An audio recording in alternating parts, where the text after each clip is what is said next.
QTV ప్రేక్షకులకు నమస్కారం. మీ రాశి రెమెడీస్ కార్యక్రమానికి స్వాగతం.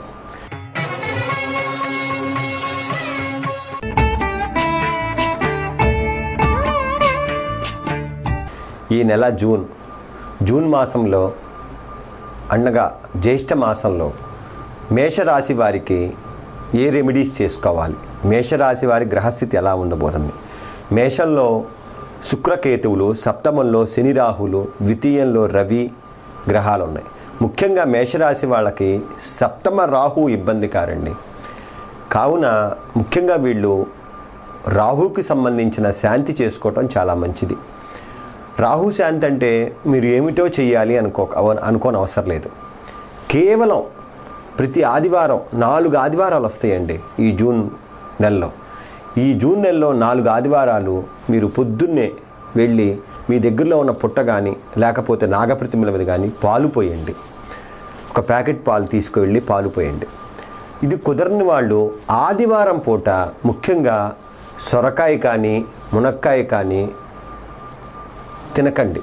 ముఖ్యంగా కోడిగుడ్డు పగలగొట్టుకొని తినకండి. అంటే సర్పంకి సంబంధించిన వస్తువులతో సమానం. అంటే మనము పొట్లకాయని వేలాడుతున్న పాముతో చూస్తాము, సొరకాయని చుట్టుకున్న పాముతో చూస్తాము, మునక్కాయని చిన్న పాములుగా లెక్క వేస్తాం. కాబట్టి సొరకాయి, మునక్కాయి, పొట్లకాయి ఈ 3 కాయల్ని ఆదివారం పూట తినకండి. మరియు కోడిగుడ్డుని మీ చేతులతో పగలగొట్టుకోమాకండి. ఇవి చేస్తే మీకు రాహుదోషం అంటదు, మీరు చాలా చక్కగా ఉంటారు.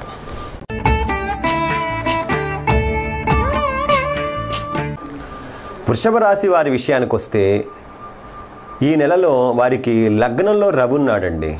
తృతీయాధిపతి లగ్నంలో రవి ఉండటం వల్ల విపరీతమైన నమ్మకం ఉంటుందండి వీళ్ళకి. వీళ్ళ మీద వీళ్ళు నమ్మకంతో ప్రవర్తిస్తుంటారు. ఏ పైనైనా చేసేస్తాం, ఎలా అయినా నిలబడతాం అని చెప్తుంటుంటారు. ఎవరి మాట వినరు, వినిపించుకోరు. వీళ్ళ మొండివాదన ఎక్కువగా ఉంటుంది. కాబట్టి వీళ్ళు రవిగ్రహానికి సంబంధించిన శాంతి చేసుకుంటే చాలా మంచిది. చాలా చిన్న రెమెడీ చెప్తాను. స్నానం చేయగానే మీరు సూర్యుడిని నమస్కారం చేసుకోండి. ప్రత్యక్ష నారాయణుడు సూర్యుడు నమస్కార ప్రియుడు. కాబట్టి మీరు సూర్యుడిని కేవలం నమస్కారంతో సంతోషపడతారు. కావున మీరు ప్రతిరోజు స్నానం చేయగానే నమస్కారం చేయండి. మరియు మీకు కుదిరితే శివాలయం దగ్గరికి వెళ్ళండి. అక్కడ పేదవాళ్ళు చాలామంది ఉంటారు. ఆదివారం పూట మీ చేతులతో 6 పొట్లాలు అంటే 12 పూరీలు కానీ 12 చపాతీలు కానీ కొని, లేకపోతే ఇంట్లో చేసినా పర్లేదు, ఆ సాధువులకు పంచండి. అంటే గోధుమ పిండి, గోధుమ రవ్వ, గోధుమలతో చేసిన వస్తువులండి. మాకు ఇవన్నీ కుదరవండి అనుకుంటే కనుక కొద్దిగా గోధుమ ఉప్మా చేసైనా సరే మీరు పేదవాళ్ళకి ఒక 6గురికి పంచండి. మీరు అనొచ్చు, ఏమండి 6 సంఖ్య ఎందుకు చెప్తున్నారా అని. 6 అనేది సూర్యుడి సంఖ్య. కాబట్టి మీరు 6గురికి ఇలా అయినా చేయొచ్చు. చాలామంది దీన్నే వేరే రకంగా చెప్తారు. కేజీంబావు గోధుమలు దానం చేసేయండి అని చెప్తారు. నేను దాన్ని మార్చి ఇలా మీకు చాలా ఉపయోగపడే విధంగా చెప్పాను. కాబట్టి ఈ రెమెడీ చేయండి. అంతేకాకుండా సూర్య శ్లోకం ప్రతిరోజు చేసుకుంటే చాలా మంచిది. చేయలేని వాళ్ళు ఆదివారం పూట కనీసం ఒక 12 సార్లు స్మరించండి. మీకు రవిగ్రహ అనుగ్రహం కలుగుతుంది. రవిగ్రహ దోష నివారణ జరుగుతుంది.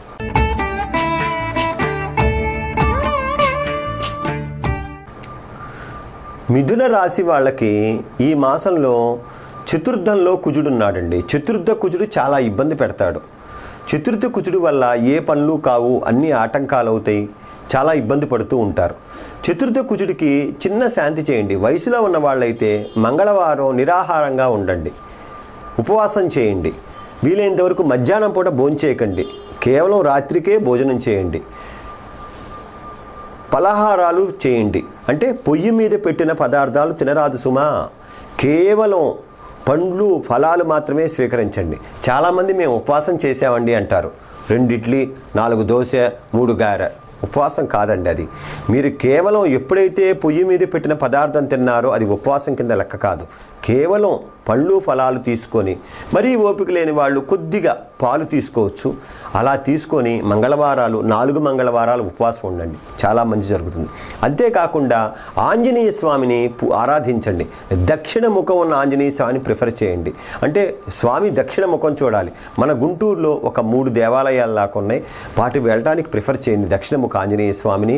వారిని ఎరుపు రంగులో ఉంటారు. కుదిరితే గనక ఆకుపూజ చేయించుకోండి. లేకపోతే ప్రతి మంగళవారం వెళ్ళి స్వామిని దర్శించి 21 ప్రదక్షిణాలు చేయండి. మీకు చాలా చక్కని ఫలితాలు, కుజగ్రహ అనుగ్రహం కలిగి కుజుడు మీకు కలిగే ఆటంకాలని నివృత్తి చేస్తాడు.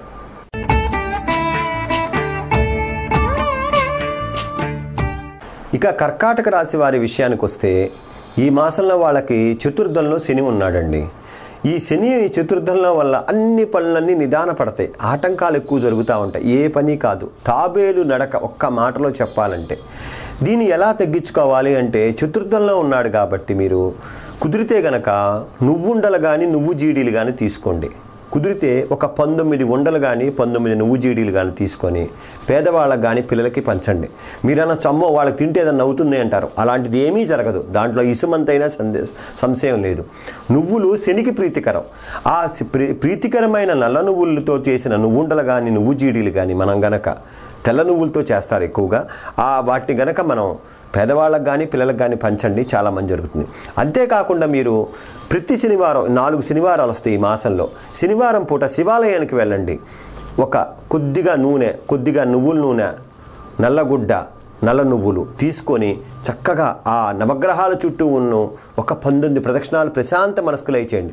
శివాలయంకి వెళ్తే ఎలా చేయాలంటే చాలామంది అడుగుతుంటారు. దానికి చిన్న విషయం, వెళ్ళగానే మీరు కాళ్ళు పరిశుభ్రంగా కడుక్కోండి. ఎందుకంటే బయట నుంచి వస్తారు కాబట్టి కడుక్కొని చక్కగా నవగ్రహాల దగ్గరికి వెళ్ళి 19 ప్రదక్షిణాలు చేసి నల్ల నువ్వుల్లోనే నల్లగుడ్డ శనీశ్వరుడి మీద వేసి శనికి దీపారాధన చేసి ఒక బెల్లం ముక్క నైవేద్యం పెట్టి మనస్ఫూర్తిగా నాయనా నన్ను ఈ శని దోషం నుంచి కాపాడని మనస్ఫూర్తిగా నమస్కారం చేసుకోండి.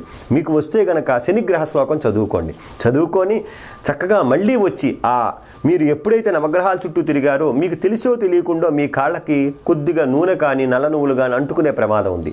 అందుకనే మీరు నవగ్రహాల దగ్గర నుంచి రాగానే మళ్ళీ కాళ్ళు కడుక్కోమంటారు. ఎందుకంటే మనం శనిని వదిలించుకోవటానికి కానీ తగిలించుకోవడానికి వెళ్ళలేదు. కావున మీరు వెంటనే కాళ్ళు కడుక్కొని శివాలయంలోకి వెళ్ళి చక్కగా శివుని పాదోదకం అంటే స్వామివారి అభిషేకం తీర్థం తీసుకొని అమ్మవారి కుంకుమ ధారణ చేసి ఆ శివాలయ ప్రాంగణంలో ఎక్కడో చోట మీకు మనసుకు నచ్చిన చోట కొద్దిసేపు కూర్చొని వచ్చేయండి. ఇది శివాలయంలో చేయవలసిన విధానం. ఈ విధంగా కనుక మీరు శనిగ్రహ రెమెడీ చేసుకుంటే కర్కాటక రాశి వారు కావచ్చు, ఎవరికైనా సరే ఏలినాటి శని, అర్ధాష్టమ శని, అష్టమ శని జరిగే వాళ్ళకి చేసుకుంటే వాళ్ళకి శనిగ్రహ అనుగ్రహం కలిగి వాళ్ళు చాలా చక్కగా జీవితం కొనసాగిస్తారు.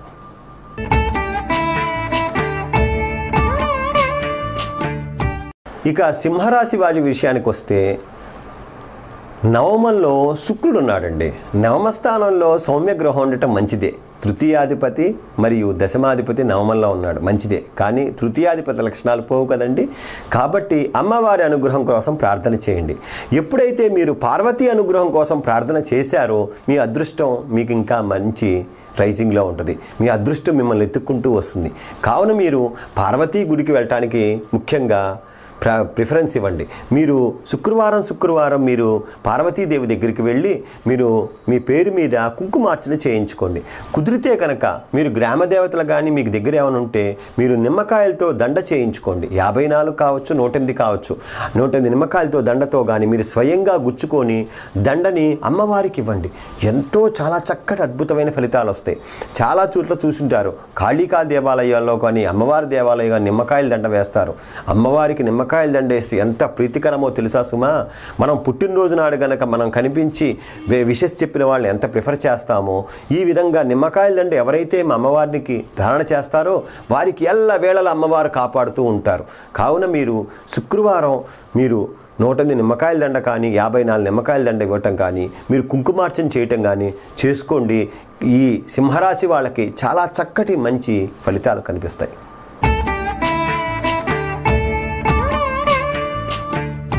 కన్యారాశి వారి విషయానికి వస్తే, లగ్నంలో కుజుడు ఉన్నాడండి. లగ్న కుజుడు వల్ల వీళ్ళు రుణ ఒత్తిడులు పెరుగుతాయి పాపం. ఈ నెలంతా వారికి రుణ ఒత్తిడులు, రావాల్సిన పైకం చేతికి రాదు, ఇవ్వలసిన వాళ్ళు ఒత్తిడి చేస్తూ ఉంటారు. ప్లస్ అకాల శత్రుత్వాలు వస్తుంటాయి, అనుకోకుండా శత్రుత్వాలు పెరుగుతాయి. కాబట్టి మీరు కుజుడిని ఎక్కువగా ప్రార్థించాలి. ధరణీ గర్భ సంభూతం విద్యుత్కాంతి సమప్రభం కుమారం శక్తిహస్తం తం మంగళం ప్రణమామ్యహం. ఈ శ్లోకాన్ని కనీసం మంగళవారం రోజు 21 సార్లు స్మరించండి. కుదిరితే గనక మీకు దగ్గరలోని శివాలయంకి వెళ్ళి ఏకవార రుద్రాభిషేకం చేయించుకోండి. అంటే ఒక మారు రుద్రాభిషేకం చేస్తారు. మీరు అడగచ్చు, అదేంటండి సోమవారం చేయమంటున్నారు అనొచ్చు. సోమవారం కాదు సుమా, కుజుడు ఎఫెక్ట్ ఉన్నవాళ్ళు, కుజుడితో ఇబ్బంది పడుతున్న వాళ్ళు ముఖ్యంగా సోమవారం రోజున శివాలయంలో అభిషేకం చేయించుకుంటే ఆ రుద్రుడు శాంతిస్తాడు. ఎప్పుడైతే రుద్రుడు శాంతిస్తారో కుజగ్రహ అనుగ్రహం ఖచ్చితంగా కలుగుతుంది. అంతేకాకుండా కందులు ఉన్నాయి చూసారండి, ఆ కందులు గనక కేజింబావు కందులు మీకు కుదిరితే గనక మీరు ఎర్రటి గుడ్డలో పెట్టి ఒక బ్రాహ్మణోత్తముడికి శివాలయంలో దానం చేయడానికి ఎక్కువగా అంగీకరించండి. ఎప్పుడైతే మీరు కందులు దానం ఇస్తారో మీకు చాలా మంచి జరుగుద్ది. మాకు బ్రాహ్మణుడు దొరకట్లేదండి, శివాలయం దగ్గరలో లేదంటే పారే నీళ్ళల్లో కూడా వేయచ్చు. ఈ విధంగా కందులు ఎప్పుడైతే మీరు దానంగా మీరు ఇస్తారో ఆ కుజగ్రహ అనుగ్రహం కలుగుతుంది.